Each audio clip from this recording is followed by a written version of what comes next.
परिवारों ने लूट की इंडस्ट्री बनाया था, जो बीजेपी ने खत्म किया। जम्मू कश्मीर में इंतखाबात जल्दी होंगे, जिसके लिए इलेक्शन कमीशन तैयारियां कर रहा है। तरुण चुग।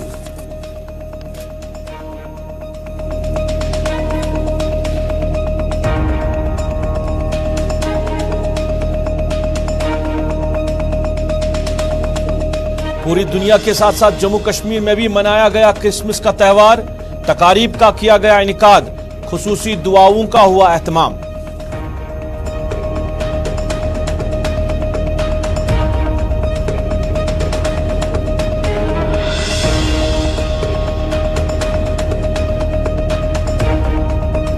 वादी में मुसलसल खुश्क मौसम के दरमियान शदीद सर्दी की लहर जारी। कश्मीर में शाबाना दर्जे हरारत -5.8 दर्ज।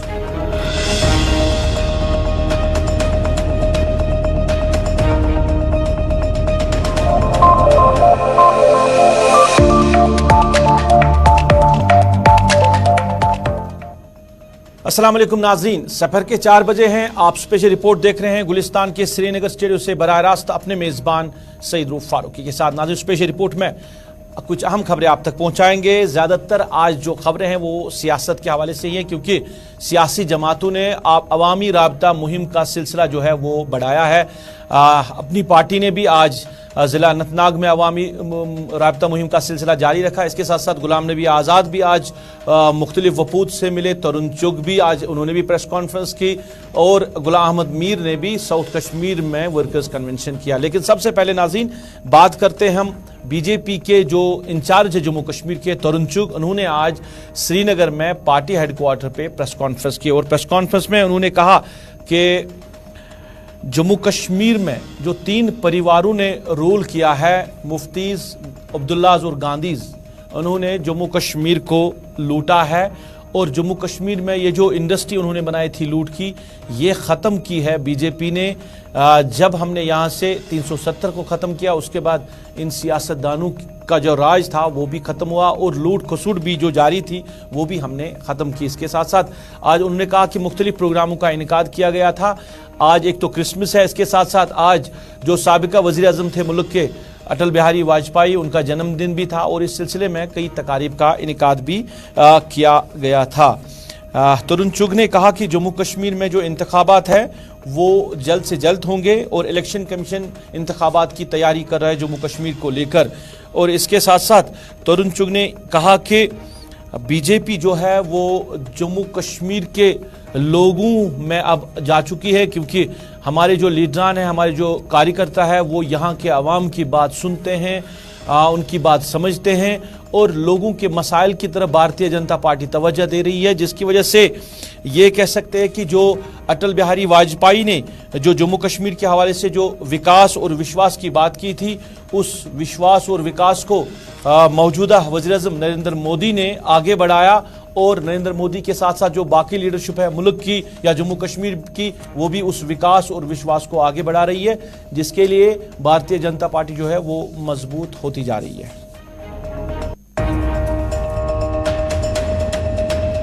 आज क्रिसमस भी है और अटल बिहारी वाजपेयी साहब का जन्मदिन भी है। पूरे विश्व के अंदर आज क्रिसमस का त्यौहार लोग मना रहे हैं, और भारत के अंदर भी आज एक दूसरा बहुत बड़ा दिन है कि अटल बिहारी वाजपेयी साहब जो शांति के मसीहा थे, जिन्होंने देश को परमाणु संपन्न राष्ट्र बनाया, जिन्होंने जय जवान जय विज्ञान का नारा दिया और भारत को एक शक्ति के रूप में खड़ा किया। आज श्रीनगर के इस कैंप में हम उनका भी जन्मदिन मना रहे हैं। भारतीय जनता पार्टी जम्मू कश्मीर अपने सारे कार्यकर्ताओं को डिजिटलाइज कर रही है, जिसके लिए आज यहाँ पर जम्मू कश्मीर के हर जगह पर लगभग 55 प्लेसेस पर पार्टी को डिजिटलाइज करने के कैंप लगाए जा रहे हैं। मित्रों, जो काम अटल बिहारी वाजपेयी साहब ने शुरू किया था, जम्मू कश्मीर को आगे लेके आने का, जम्मू कश्मीर में शांति की बहाली का, जम्मू कश्मीर के अंदर विश्वास पैदा करने का, विकास। ऐसा है कि चुनाव घोषित करने का काम इस देश के अंदर इलेक्शन कमीशन का है। परिसमन होने के बाद विधानसभा की लिस्टें भी जारी हुई।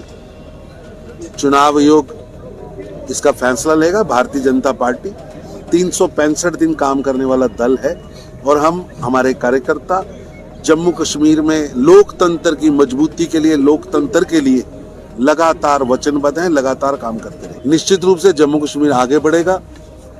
प्रधानमंत्री मोदी जी ने कमिटमेंट दी है यहाँ चुनाव की, और उसकी तैयारियां लगातार चुनाव आयोग कर रहा है। जल्दी चुनाव आयोग, क्योंकि ये काम चुनाव आयोग का है, उसने वोटर लिस्टें जारी की हैं। हम सबको भी पूरा यकीन है कि वो एक ऐसा वातावरण रहा कि लोगों का जमहूरियत से विश्वास उठ चुका था। लोगों को लगता था इन 3 परिवारों की पॉकेट के अंदर सारी जम्मू कश्मीर की सियासत है, लेकिन 370 और 35 से टूटने के बाद एक वातावरण बना, लोगों का विश्वास बढ़ा। और डीडीसी इलेक्शन में आप देखिए, कश्मीर वैली में 11 लाख लोग वोट करने के लिए बाहर आए, लगभग 11 लाख लोगों ने वोट किया। और इन परिवारों का जो ठेकेदारी थी, इन परिवारों का जो नेक्सस था, षड्यंत्र था, वो टूटा। लोगों ने अपना नेता अब्दुल्ला की पॉकेट से नहीं, मुफ्ती की पॉकेट से नहीं, नेहरू गांधी परिवार की पॉकेट से नहीं, मत पेटी से तय किया। आज डीडीसी के लगभग 140 लोग कश्मीर वैली में, 140 लोग जम्मू वैली में जीते। ऐसा है कि हर नागरिक की सुरक्षा हमारी वचनबद्धता है, हमारी कमिटमेंट है। और कश्मीरी पंडित भी भारत के उसी तरह नागरिक हैं जैसे बाकी नागरिक हैं। हर नागरिक की सुरक्षा के लिए। नाजरीन, इधर गुलाम नबी आज़ाद भी आज श्रीनगर में थे और श्रीनगर में उनके पार्टी हेडक्वार्टर पे मुख्तलिफ वफूद से वो मुलाकात हुई। मीडिया से भी उन्होंने बात की और मीडिया से बात करते हुए गुलाम नबी आज़ाद ने कहा कि 6 सालों से जम्मू कश्मीर में इंतखाबात नहीं हो रहे हैं और हम बार बार कह रहे हैं कि यहाँ पे इंतखाबात होने चाहिए। यहाँ पे तो डीडीसी, बीडीसी या पंचायत के इलेक्शन कराए गए, मगर जो असल इलेक्शन यहाँ पे करवाना है वो असेंबली इलेक्शन है, वो नहीं करवाया जा रहा है, जिसके लिए अब सरकार को सोचना चाहिए और यहाँ पे जल्द से जल्द अब इंतखाबात करने चाहिए। मीडिया नुमाइंदों ने पंडितों के हवाले से भी पूछा कि कश्मीरी पंडितों के हवाले से जो सरकार का रवैया है, जो लेफ्टिनेंट गवर्नर का हालिया बयान, उन्होंने कहा कि बयान तो उन्होंने नहीं सुना है, मगर जो कश्मीरी पंडित जो जम्मू में हैं, क्योंकि अभी हालात यहाँ पे ख़राब हैं और ख़राब हालात के बीच में वो यहाँ नहीं आना चाहते हैं, तो सरकार को चाहिए कि फ़िलहाल उनको जम्मू ही भेजे और जब यहाँ पे हालात ठीक होंगे तो उनके बाद उनको कश्मीर वापस लाया जा सकता है। अगर हमारी सरकार बनी तो हम यही करेंगे कि हालात ठीक होने तक कश्मीरी पंडितों को जम्मू में रखेंगे और उसके बाद जब हालात बेहतर होंगे तो उनको वापस कश्मीर लाया जाएगा। इलेक्शन पे तो हम 6 साल से इंतजार कर रहे हैं। पार्लियामेंट में मैंने इतने साल बताया इलेक्शन करो, इलेक्शन करो, इलेक्शन नहीं हो रहे। कभी पंचायत का ये दिखाते हैं, कभी बीडीसी का, कभी डीडीसी का, लेकिन जो असली इलेक्शन है वो असेंबली का है। डिले क्यों हो रहा है? ये वो जाने जो हुकूमत चला रहे हैं। उन्होंने हैंडीकैप बना दिया है। हैंडीकैप नहीं, खत्म ही किया। आजाद साहब, कश्मीरी पंडित के लिए गवर्नर साहब का एक स्टेटमेंट आया, उस हवाले से क्या कहना चाहेंगे आप? मैंने गवर्नर साहब का स्टेटमेंट नहीं सुना, मैंने कोई स्टेटमेंट नहीं सुना। सर, उन्होंने कहा they should resume their duties. No, मैंने कोई उनका स्टेटमेंट नहीं सुना, लेकिन मेरी शुरू से ये राय है कि कश्मीरी पंडित, उनको नौकरी देने का भी मेरे वक्त में ही हमने वो प्रपोजल दिया था मनमोहन सिंह जी को, मैंने चीफ मिनिस्टर, तो वो हो गया था सैंक्शन। 6000 लोगों की नौकरियां लगनी, 3000 मेरे वक्त में ही लगी थी। हम 6 की 6000 की करते थे, लेकिन आते नहीं थे यहाँ डर के। वो 6000 भी एक मुश्त नहीं आए, थोड़े थोड़े करके आए। लेकिन उस वक्त कश्मीरी पंडितों को कोई छेड़ता नहीं था। बदकिस्मती से बीच बीच में कई वारदातें हुई, इसलिए जान सबसे जरूरी है। तब तक मेरा नाज़रीन, इधर जम्मू कश्मीर अपनी पार्टी की तरफ से भी अवामी राब्ता मुहिम का सिलसिला जारी है और आज सेलर पहलगाम में एक अवामी जलसे का इनेकाद किया गया था, जिसमें पार्टी के सदर मोहम्मद अल्ताफ बुखारी, इसके साथ साथ नायब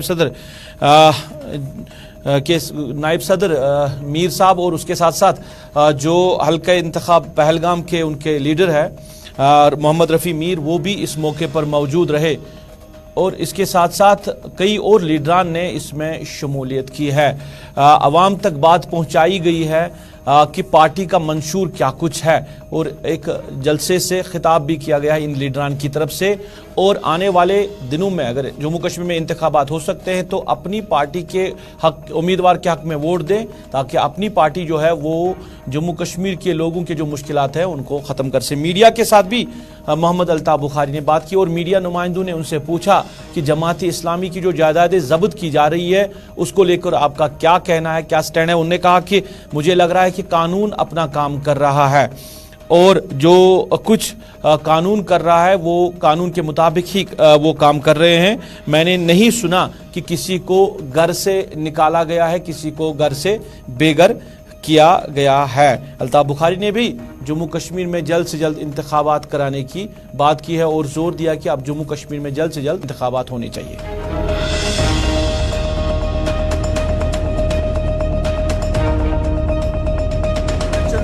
बहुत जल्दी हो और ये लोग जो आपने देखे इतनी तादाद में यहाँ आए थे, इनके दिल की भड़ास निकले और उन लीडरों के खिलाफ निकले जिन्होंने इनके साथ खिलवाड़ किया है, इनके इमोशंस के साथ खिलवाड़ किया है, इनकी इज्जत नफ्स के साथ खिलवाड़ किया है।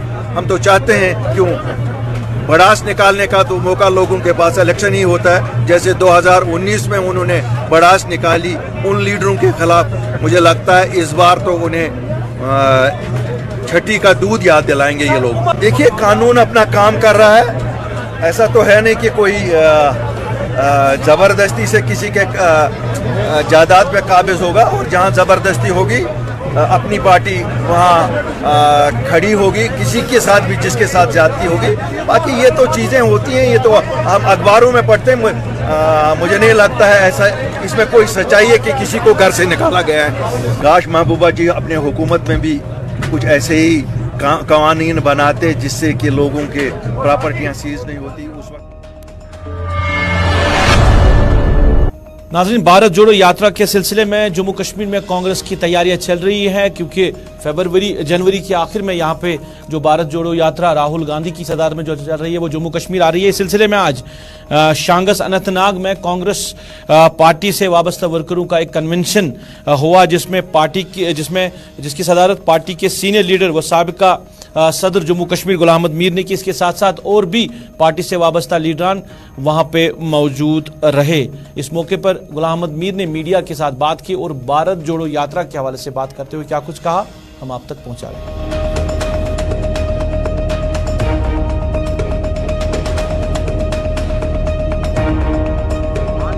जमातें हुकूमत में आई हैं, वो जिस तरह से देश को बेच रहे हैं, देश में बेचैनी पैदा कर रहे हैं, बाई और बाई को आपस में लड़वा रहे हैं, बेरोजगारी बढ़ रही है, महंगाई बढ़ रही है। ये इस वक्त जबरदस्त कन्फ्रंटिंग इश्यूज है और इन इश्यूज को हाईलाइट करने के लिए कांग्रेस पार्टी ने एक भारत जोड़ो यात्रा पिछले 110 दिन से चल रही है, जिसका टारगेट अल्टीमेटली श्रीनगर में है जनवरी के आखिरी हफ्ते में। ये अहम मुद्दे हैं इस देश के और इन अहम मुद्दों पर डिबेट हो, इन अहम मुद्दों पर सरकार का ध्यान हो और सरकार गरीबों को राहत दे सके, महंगाई कम कर सके, जमहूरियत को बहाल करे, नौजवानों के रोजगार की कुछ इंतजाम करे, जिसकी ओर वो ध्यान नहीं। वो खाली कुछ ऐसे इश्यूज देश के सामने ला रहे हैं जिससे नफरत बढ़ रही है। तो हमारा काम है नफरत को मिटाना और भाईचारे को मजबूत करना। इस मुहिम के तहत में हम कंटिन्यू पिछले कई दिनों से मतलब साउथ कश्मीर के अलग अलग एरियाज में जा रहे हैं और ये जारी रहेगा। हमारे लिए चलई कलान हो, कल बर्फ के 2 फुट हो 4 फुट हो, वो हमारे इस मिशन में कहीं भी आड़े नहीं आएगा। मुझे इस बात की खुशी है। और यहाँ पर जिस तरह से पीछे कुछ लोगों को इन्हीं लोगों ने खड़ा किया था, इलेक्टेड नुमाइंदे बनाए थे, आज वो नहीं है अपने उस प्लेटफार्म पर। लीडर निकल गए, अपने आप को अगर वो लीडर समझते हैं वो निकल गए, मगर जो उनको बनाने वाले हैं वो अपनी जगह मुस्तैदी से लगे हुए हैं, मजबूती के साथ में नए नौजवान सामने आ रहे हैं और हम लोगों के बीच में इनको डाल रहे हैं। लोग पसंद करेंगे।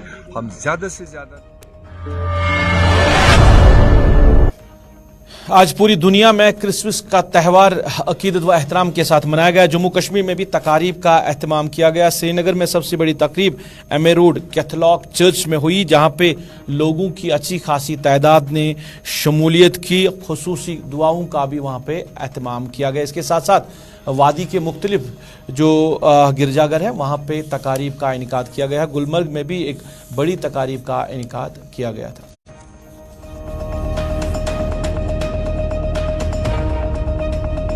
और मैं होली फैमिली कैथलिक चर्च का यहाँ इंचार्ज हूँ। आज आप जिस तरीके से इधर रौनक देख रहे हैं क्रिसमस के इस शुभ अवसर पर, तो यहाँ हर एक प्रकार के लोग यहाँ हैं। हमारे खासकर मुस्लिम भाई बहन यहाँ आए हैं और हमारे दूसरे मज़हब के भी लोग यहाँ इकट्ठे हुए हैं। क्रिसमस हमारे लिए प्यार, मोहब्बत, भाईचारा और एक दूसरे के साथ इज्जत में रहने के लिए एक उधार देता है, एक आमंत्रण देता है। और क्रिसमस यही मैसेज देता है कि हम एक दूसरे के साथ इज्जत में रहे, एक दूसरे का इज्जत करें। हमारे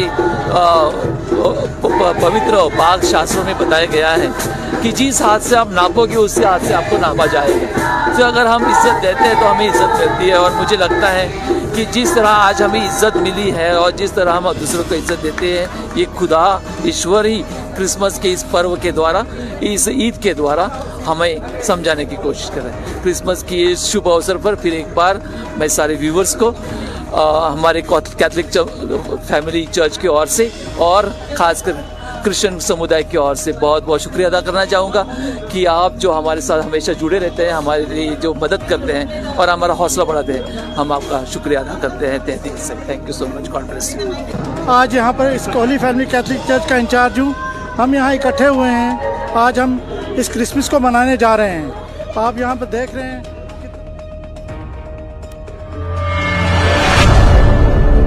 नाज़रीन, जम्मू कश्मीर की तामीर व तरक्की की बात करें तो यहाँ के सियासी लीडरान जो हैं वो बड़े दावे कर रहे थे जम्मू कश्मीर की तामीर व तरक्की को लेकर। जब वो हुक्मरान थे, जब उनके पास हुक्मरानी थी, तब उन्होंने कितना काम किया है, इसके दावे आज भी यहाँ के लीडरान कर रहे हैं कि हमने लोगों के लिए क्या कुछ किया है। हम जो तस्वीरें आपको दिखाएंगे अभी, ये तस्वीरें गौर से देखिए। ये टंगमर्ग का इलाका और टंगमर्ग का ये छंदिल इलाके का ये अस्पताल जो है, ये अस्पताल जो है ये 15 साल पहले तामीर किया गया, यानी साल 2008 में बताया जा रहा है कि इस पे जो काम है वो शुरू किया गया था।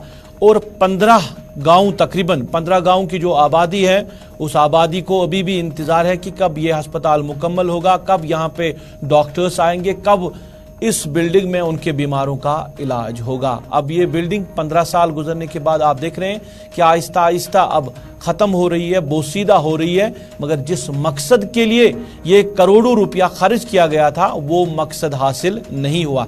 क्या ये जो सियासी लीडरान हैं ये वो वोट बैंक बढ़ाने के लिए इस तरह के जो बड़े बड़े प्रोजेक्ट्स बना रहे हैं ताकि लोग उनके हक में वोट दें? क्योंकि छांदिल का इलाका नहीं बल्कि पूरी वादी कश्मीर की जब हम बात करते हैं या जम्मू कश्मीर की जब हम बात करते हैं तो मुख्तलिफ इलाकों में इस तरह के बड़े बड़े स्ट्रक्चर्स, चाहे स्कूल या अस्पताल बनाए गए हैं जिनको फिर इस्तेमाल में नहीं लाया गया है, जिनको फिर मुकम्मल नहीं किया गया है। और जब आज की सरकार से पूछते हैं, आज के जो गवर्नर इंतजामिया से पूछते हैं कि ये बिल्डिंग पे काम आगे क्यों नहीं बढ़ रहा है, इस अस्पताल में मरीजों का इलाज क्यों नहीं हो रहा है, तो वो कह रहे हैं कि ये बिना किसी प्लान के तहत बनाई गई है। यानी जो सरकारी खजाने से हुकूमत खर्च किए गए हैं वो इस बिना पे खर्च हुए हैं कि ताकि अवाम जो है वो उन लीडरान के हक में वोट दे दे। इशफाक डार हमारे साथ बराह रास्त जुड़े हैं टंगमर्ग छांदिल इलाके से, क्योंकि इशफाक के पास कई लोग जा रहे हैं, उनके साथ कई लोग बात कर रहे हैं इस अस्पताल के हवाले से। मुझे भी कुछ दिन पहले लोगों ने इस हवाले से फ़ोन किया कि ये जो अस्पताल तामीर हुआ है इसको क्यों शुरू नहीं किया जा रहा है, क्यों ये सियासत की नज़र हो गया है, क्यों ये बिल्डिंग बोसीदा हो गई है मगर लोगों के काम ना आ सके। इशफाक, आपका खैर मकदम है रिपोर्ट में। जानना चाहेंगे इस अस्पताल के हवाले से जो बिल्डिंग बनाई गई है, बताया जा रहा है कि साल 2008 में इस पे तामीर का काम जो है वो मुकम्मल हो चुका है, यानी 15 साल हो गए हैं इस बिल्डिंग को बनाते हुए। तो आपको भी लोगों ने पूछा कि यहाँ पे अस्पताल क्यों नहीं आ रहा है, यहाँ पे बीमारों का इलाज क्यों नहीं हो रहा है, तो असल हकाइक क्या कुछ है जरा नाज़रीन तक पहुंचाइए कि क्यों इस अस्पताल में बीमारों को इलाज नहीं हो रहा है, क्यों इस बिल्डिंग में जो वहां पे जो पुरानी बिल्डिंग में जो काम अस्पताल कर रहे हैं वो शिफ्ट नहीं हो रहे हैं। क्योंकि जब अंदर की बात सुनते हैं तो बताया जा रहा है कि ये जो बिल्डिंग है ये अब आहिस्ता आहिस्ता से बोसीदा भी हो चुकी है। बिल्कुल रूप साहब, जिस तरह से हम इस इलाके की बात करें, ब्लॉक छांदिल का इलाका जो है ये तकरीबन इसके जो 14 गांव पर है ये इलाका जो मुनस्सिर है।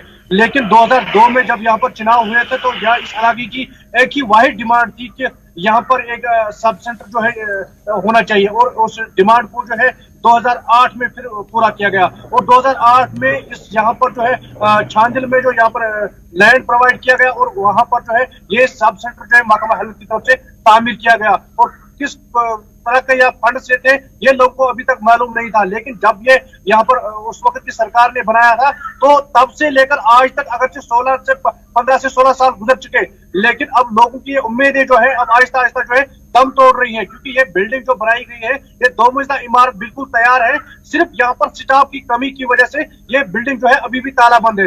बाहर से इसके जो मेन गेट है यहाँ पर बोर्ड तो चस्पान किया गया है, उस पर सब सेंटर लिखा गया है, लेकिन सब सेंटर में जो सहूलियात होनी चाहिए थी, चाहे वो अद्वियात हो चाहे वो डॉक्टर्स हो, वो यहाँ पर जो है अभी तक 15 साल से यहाँ पर तैनात नहीं किए गए।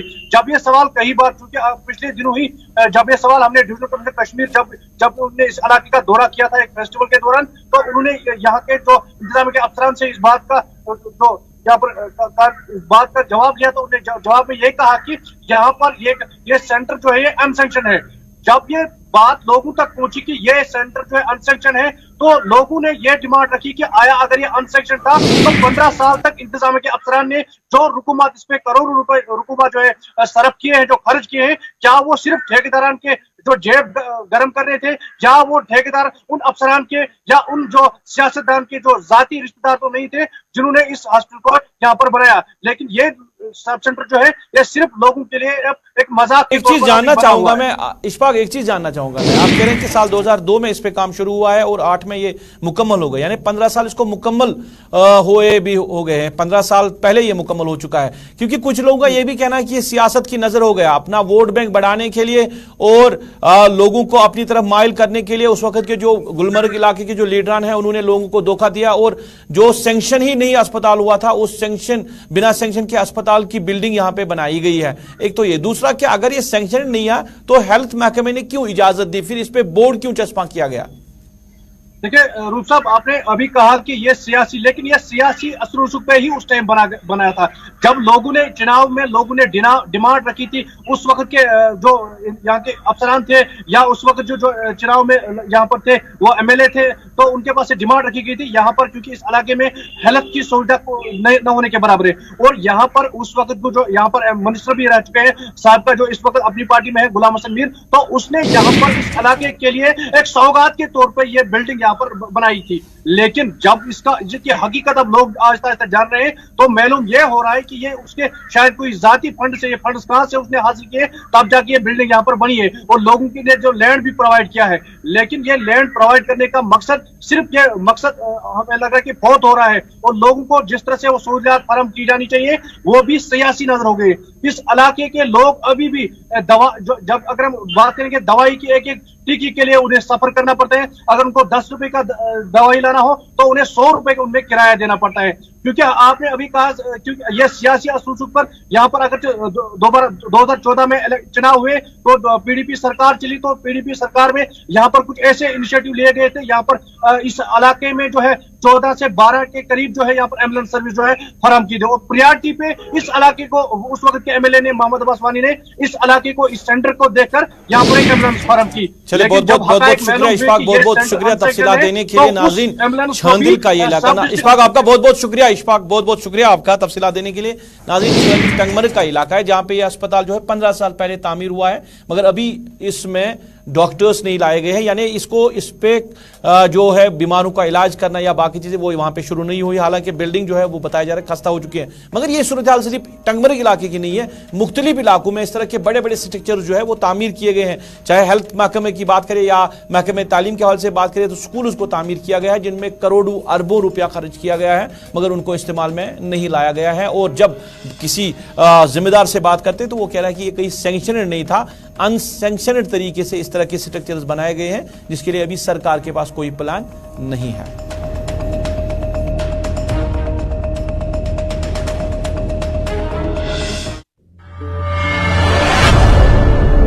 शहनाज, इसके साथ ही अभी तक के स्पेशल रिपोर्ट में बस इतना ही। गुलिस्तान न्यूज पे खबरों का सिलसिला जारी रहेगा। आप जुड़े रहे गुलिस्तान न्यूज के साथ। अपने मेजबान को इस खबरनामे से दीजिए इजाजत, इस वादे के साथ आप खुश रहेंगे, आबाद रहेंगे, हमें भी अपनी नेक दुआओं में याद रखेंगे। अल्लाह आपका हमारा सबका हाफिज व नासिर।